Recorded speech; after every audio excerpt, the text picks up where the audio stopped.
Welcome. We're at another special edition of Project Next today.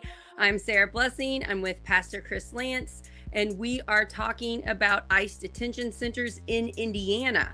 We hear about what's going on in Minneapolis. I just did a show about it. If you want to see, we talked to Pastor Kent, who is there in Minneapolis right now, and he shares with us what is going on over these last few days. But what is happening here in Indiana? There are at least four. There are four ICE detention centers that we are aware of throughout the state of Indiana, and they are detaining human beings without a trial, without due process. And sometimes they get shipped to other states and we have no idea where they are. They're not getting a lawyer.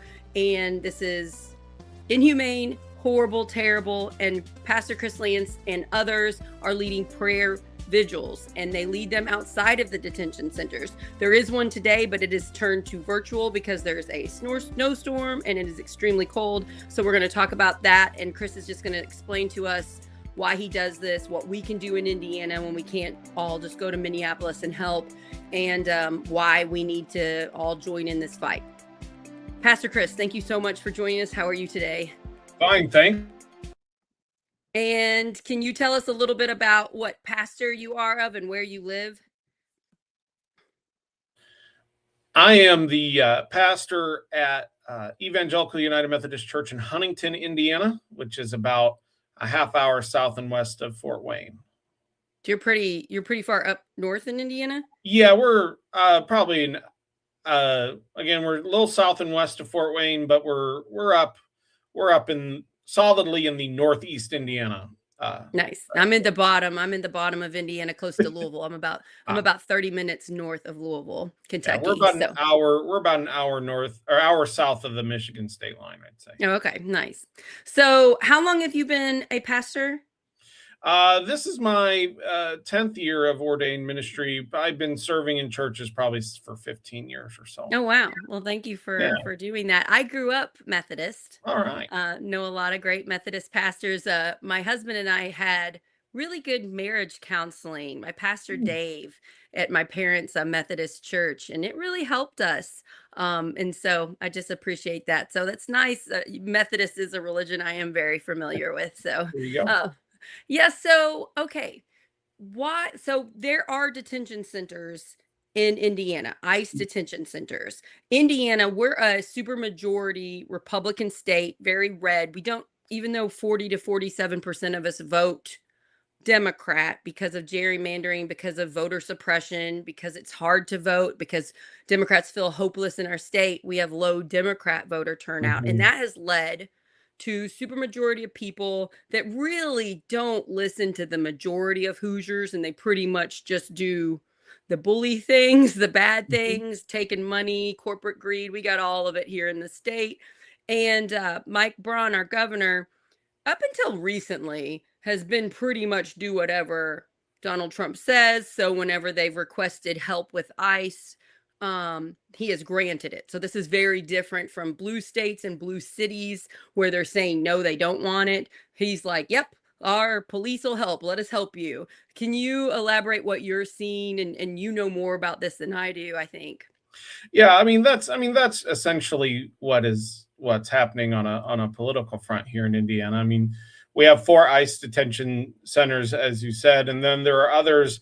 I know Marion County in Indianapolis houses more in a transitional way. They don't necessarily do long-term holds for ICE, but they do hold ICE detainees, and it's not a small number. I think a couple months ago I heard they'd had as many as about 800 pass through there since all of this started. But it's different than, say, in Minnesota or even Illinois and Chicago, particularly, where those state governments are not aligned with the current administration. This state government is, and especially our Attorney General has made sure and has sort of forced the issue, sort of forcing counties and counties and municipalities to help with ICE enforcement. So it's different. I don't think you're not going to see the rioting or the mass protests, but there are we definitely have protests down here. We have, so in Clark County, there's an ICE detention center at the jail down here, and there are prayer vigils and peaceful protests down here quite a bit. So and it's not the same volume. It's not 50,000, but it's a few hundred. People show up. They are smaller, but you don't want to discount small, consistent witnesses and protests. Like you said, I mean, our prayer vigils that we've been holding out at the Miami Correctional Facility have been, we do them once a month, usually the last Monday of the month. But we've been having 100 to 200 people show up on Monday afternoon, of all things. So I just morally, why are you doing this? Because I call all pastors, all religious people, that believe in peace and love and humanity. We should all, and all humans, we should all be standing up against this right now. What led you to do this? And you did this months and months ago, when it wasn't as popular, I guess I would say. It wasn't such it was just getting started. Right. There was starting to have conversations. ICE was really starting to ramp up its enforcement operations, and there were starting to be rumblings about, first it was Camp Atterbury down in near Columbus, Edinburgh area. And I thought to myself, boy, if I lived in Columbus, which I did for a couple of years.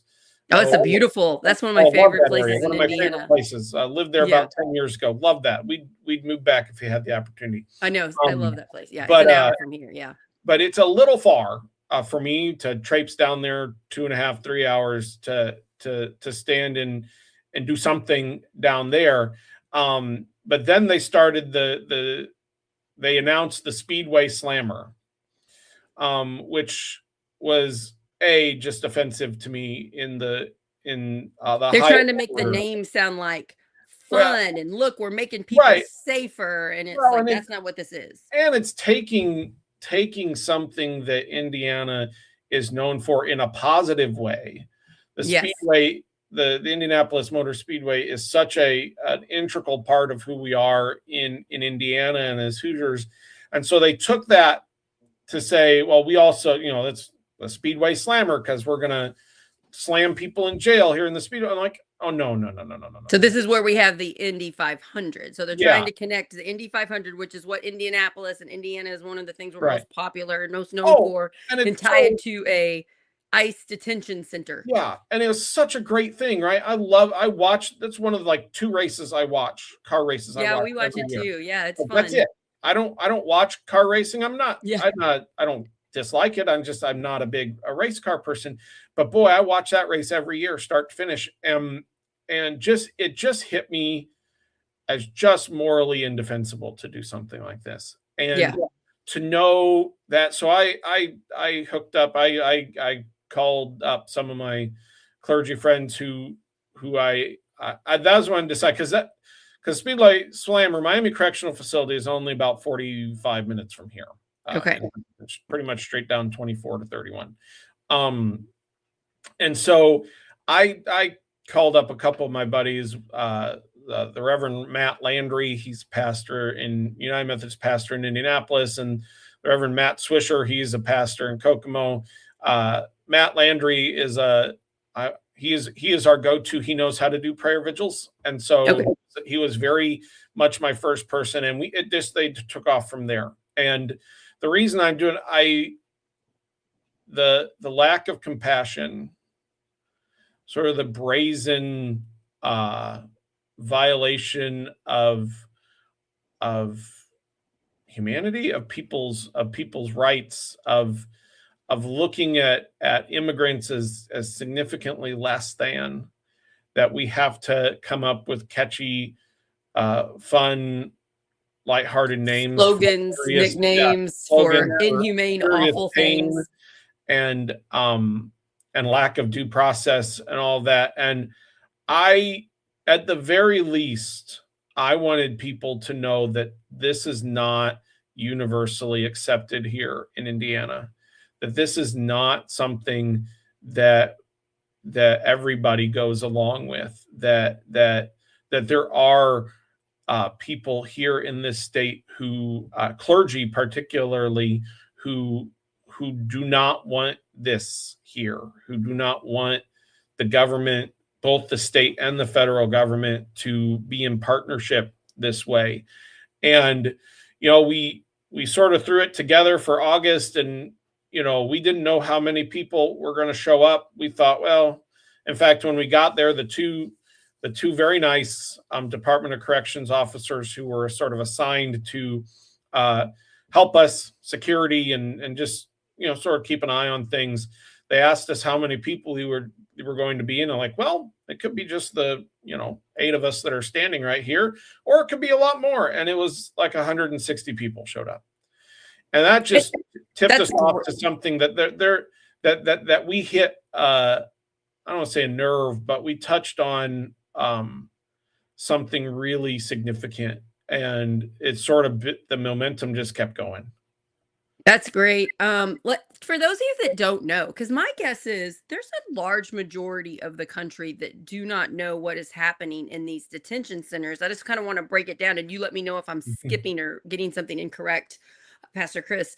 So ICE, and also sometimes it can be local police, I believe, if they see somebody that they think could be an illegal immigrant, someone that came in the country illegally, ICE can just arrest them without a reason. The reason is they look suspicious. Their looks, maybe they're playing Mexican music or Spanish speaking music. Maybe they have a Mexican flag on their car. Maybe they're eating at a Mexican restaurant. I mean, it's all sorts of things, but they're arresting them, and then they're putting them in, and it's not arresting. I guess I'm saying the word wrong, because arrest, you would have to have a reason. You'd have to have like a warrant. You'd have to have your rights read to you. None of those things are happening. They're taking them and they're putting them in detention centers, which is basically jail. And these places they're using a lot of times are jails. And then sometimes they get let out, like sometimes they get released a few hours later or a few days. Sometimes they get sent to another state's detention center and you lose them. You don't know where they are. And so what ends up happening in Indiana, and we've heard reports of this, is all of a sudden the dad doesn't come home from work. A dad that maybe was born in Mexico, but came here legally, has their papers. They were detained at, maybe he was detained at work, and that he just doesn't come home. And there's no stopping and making a phone call and getting a lawyer. There's no going through a judge. It's all happening very fast with huge numbers of people. And then you lose place. They're gone. Like they're at another state or whatever. And so now we're seeing, I don't know what your social media shows you. I bet it shows you this as mine does. Now we're seeing reports of a man will come out and say, I spent 33 days in a detention center. I did nothing wrong. I just have brown skin, and they did this to me, and I was treated inhumanely, and I saw all this horrible stuff in the detention centers. So this is what, if you haven't seen it, I encourage you to search for it so your algorithm looks it up. Is there anything I missed? Well, I've seen a couple different things. One, this all, in many ways, the Supreme Court enabled this earlier in 2025, before they really started ramping up, when they gave the green light for ICE, for DHS to racially profile. There was a court case, I can't remember which one it was right off the top of that, but there was a court case early on that came to the Supreme Court and essentially raising the question of racial profiling for immigration matters. And the Supreme Court, the 6-3 majority gave ICE, that's when gave ICE that authority essentially to racially profile.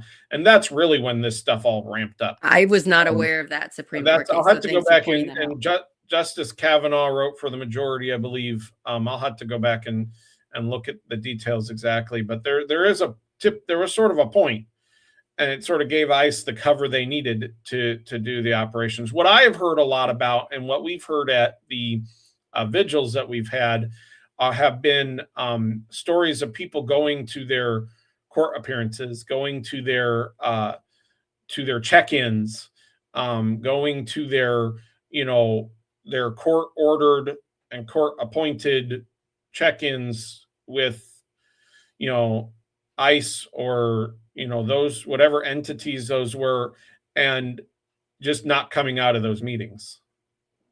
I've heard that too. So that's, yeah. So pretty these much are people that are spot. following the law. Oh, yes. They want to be U.S. citizens. They're working on being U.S. citizens. They're going through the process and the paperwork legally, and they're going to check in to say, here's my monthly or whatever, however many days check in, and they don't come home. Right.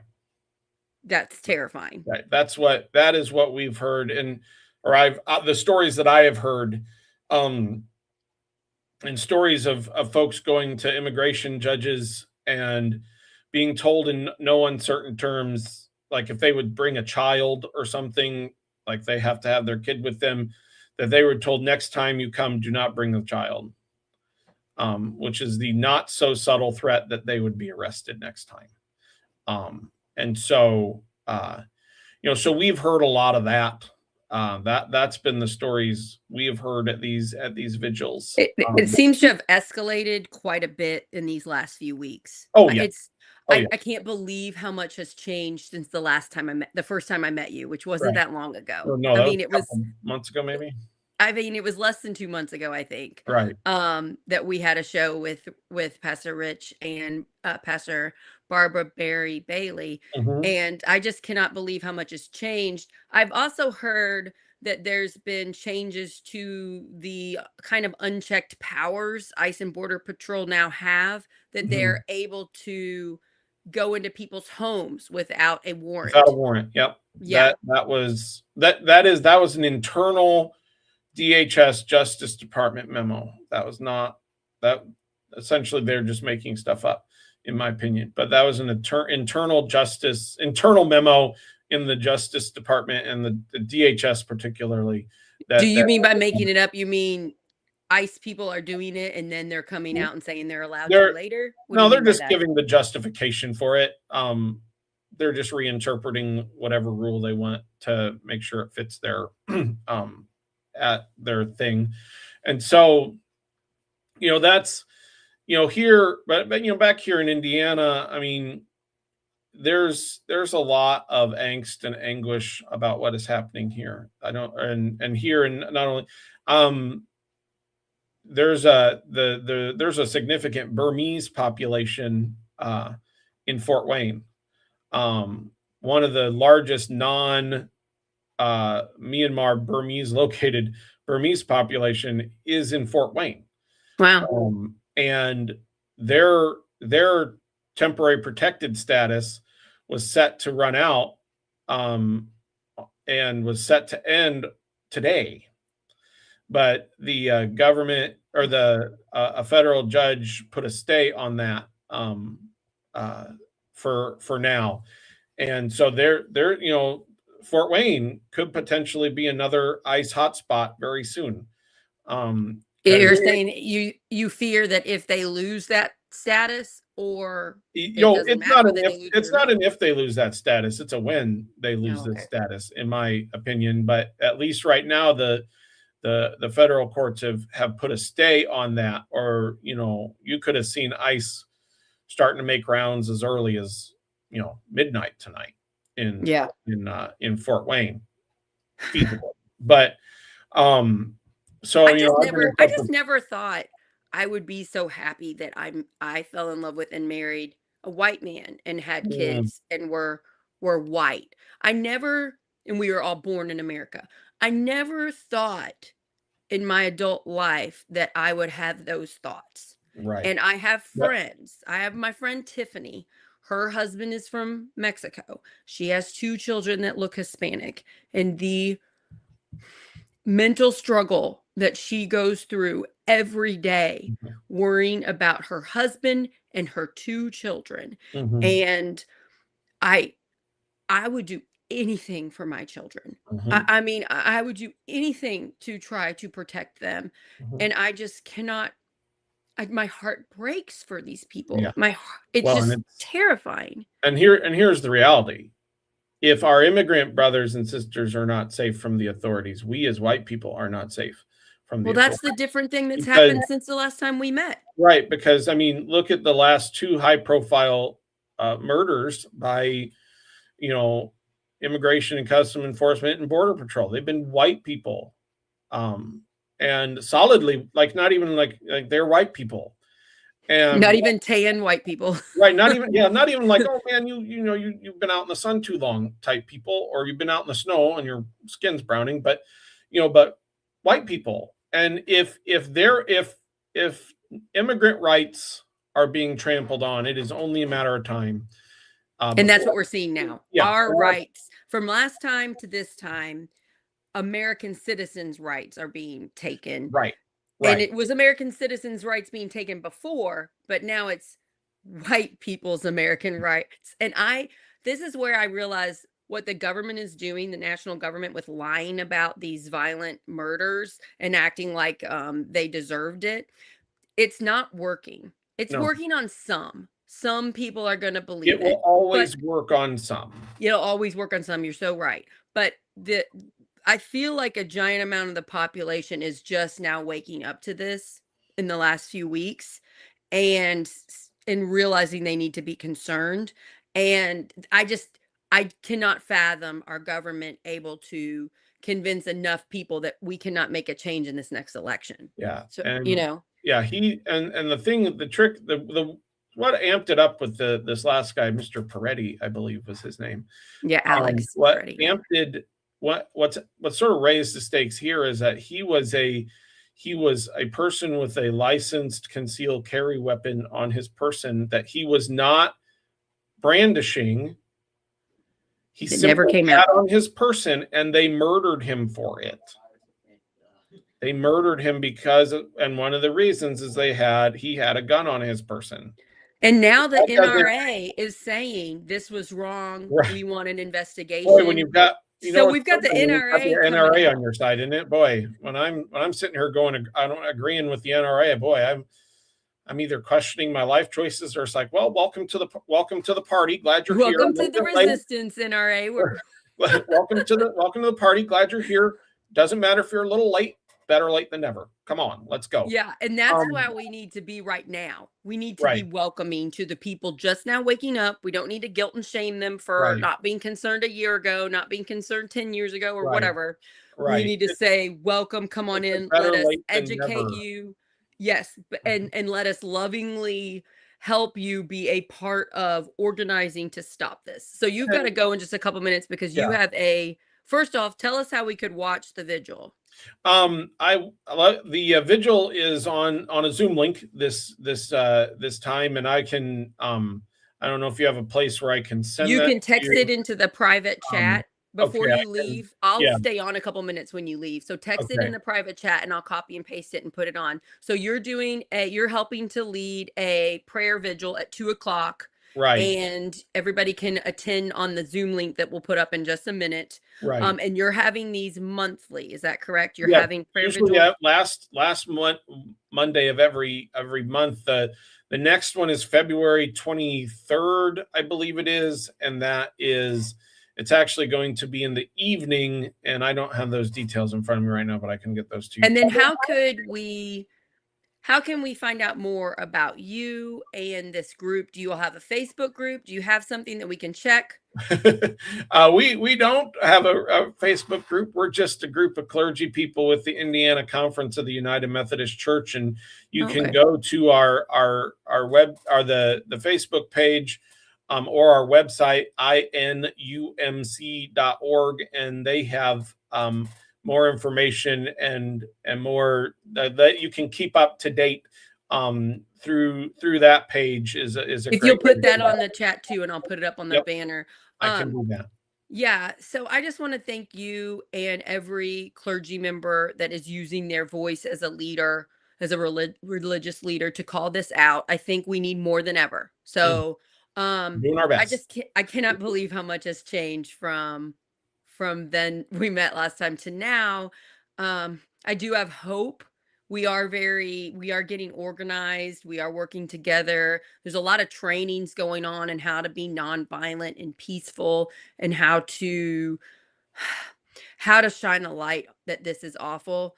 But this is a scary time, and I know that a lot of people are struggling mentally. This Yeah, is hard. and so be encouraged. It's going to be a long road. I know it's going to be really hard, but we will overcome, and we'll come out the other side. It'll look a lot different coming out the other side, but there is light. Thank you, my friend. Please message me if your next one, if you're there live, if you would like to do a little live one, we can try to do that. And just thank you. And you can go, and I'll keep on. Just don't forget to put that in the private chat. All right, thank you. Bye. Bye bye. I can. All right, so just a couple things. As soon as he gets that up, I'll display that. So I did a show this morning, from prison to pastor, that I encourage all of you to go and see on our YouTube channel or Facebook or podcast, where we interviewed Pastor. Oh my gosh, I don't know how to get my phone off to stop calling. Where we where we interviewed Pastor Kent, and he is in Minneapolis right now. He flew in on Thursday, and on Friday, a group of 100 clergy people were arrested in protest to call against ICE, and basically airline companies and businesses supporting ICE and border control. And he had pictures and videos from that. And I thought that was really amazing. Okay, here is the info I can get. All right, so I'll put it on a banner here. And then here we go. All right. So there is, if you want information about the upcoming prayer vigils, inumc.org. It's the fourth Monday of every month. If you're in his area, you can go to it. And then the other thing is, this is a website. I don't know whether this link will work very well because you'd have to like copy and paste it. So I don't think that one will work for the Zoom link, but I'll go ahead and put it on there. I would go to that. I would go to this website. Go to this website to get the Zoom link, because you're not going to be able to copy that long thing. And I'm going to be doing more shows this week. We will be covering what's going on, but stay safe, take care of your mental health, everybody, and please share the show. We also have a Substack. If you want to go to projectnextindiana.com and put in your email, you can get emails all the shows, or you can subscribe on our YouTube channel, and you can watch on Facebook and on Instagram. Hope you all are doing okay and have a great rest of your day. Stay warm. Love you guys.